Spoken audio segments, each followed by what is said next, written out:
ఇక పరిచయం విషయానికి వస్తే నేను గమనించింది ఏంటంటే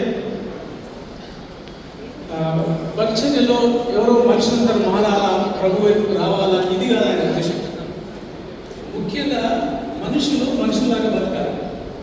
మనుషులు దేవుడిచ్చినటువంటి సృష్టిని చూసుకోవడం, ప్లస్ మానవులుగా ప్రేమించడం. దేవుడి స్వరూపంలో చేయబడినటువంటి మానవుల్ని మనం ప్రేమించుకోవాలి. అంటే ఇప్పుడు సాధారణంగా మానవ సేవ అంటారు కదా, దాన్ని నేను ప్రవీణ్లో చూశాను.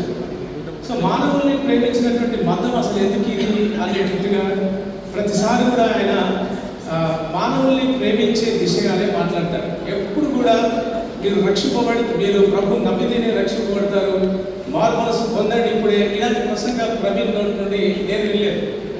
నేను గమనించింది మొత్తం ఏంటంటే దేవుడి రాజ్యం, దేవుడు ఈ సృష్టిని చేసి మన కోసం ఇచ్చాడు. సో తోటి మానవుల్ని కూడా మన కోసమే ఇచ్చాడు. వాళ్ళని ప్రేమించాలి, ఈ సృష్టిని కూడా ప్రేమించాలి. సో దీనంతటినీ కాపాడేటువంటి ఏటువంటి బాధ్యత మనది అనేటువంటిది ప్రవీణ్ గారు ఎప్పుడు మాట్లాడుతుంటారు. మేమిద్దరం చాలా మీటింగ్లకు కలిసి ప్లాన్ చేసాము. నేను సహోదరులు కలిసి. అయితే నాకు ప్రవీణ్తో ఎప్పుడు కూడా ఏమనిపించిందంటే ఇంత ఏమంటారు దాన్ని, కొంచెం ఘాటుగా మాట్లాడడం అవసరం లేదు అనేది నా ఉద్దేశం. స్మూత్గా మాట్లాడవచ్చు కదా, కానీ అది ఆయన నేచర్. అయితే నేను ఇంకోటి ఏం గమనించానంటే, క్రైస్తవులు ఒకవేళ మన బోధతో ఏకీభవించిన వారైనా సరే మనం వాళ్ళని ప్రేమించాలి. సో నీ శత్రువునే ప్రేమించినటువంటి దేవుడు కొన్ని అబద్ధ బోధనలంత మాత్రాన, లేకపోతే మనము ఆ బోధనని అంగీకరించినంత మాత్రాన వాళ్ళని ప్రేమించకుండా ఎలా ఉండాలి? కాబట్టి వాళ్ళని మనం ప్రేమించాలి అనేవాడు. ఇతర మతస్థులు అయితేనేమో వాళ్ళని కూడా అంతే విధంగా ప్రేమించాలి. ఎందుకు అంటే వాళ్ళు కూడా దేవుని స్వరూపంలో చేయబడ్డారు. కాబట్టి దేవుని రాజ్యం విస్తరణలో భాగంగా మనం ప్రేమించే వాళ్ళని ఆకర్షించాలి తప్పితే మనమేదో యేసుని నమ్మితేనే మీరు రక్షించబడతారు అన్నటువంటి బోధలు చేయడం అవసరం లేదన్నట్టుగా ఆయన చాలాసార్లు మాట్లాడుతుండేవాడు.